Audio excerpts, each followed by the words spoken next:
how to fix Shein won't let me check out. So here I'm going to show you a few methods. For the first one, you want to load up the Shein app, click on me found in the bottom right corner, and then click on the gear icon found in the top right corner. So from here, you want to select clear cache, just like that, and clear the cache of your Shein app.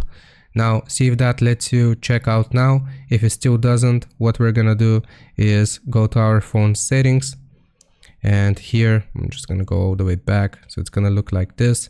And we wanna search for offload unused apps. Then from the list here, we will find the Shein app. And you wanna just load up the Shein app here. And you want to offload the application and then click on reinstall once it has been offloaded. Now that should fix the issue for you. I hope this helps. Leave a like and sub, and I'll see you next time.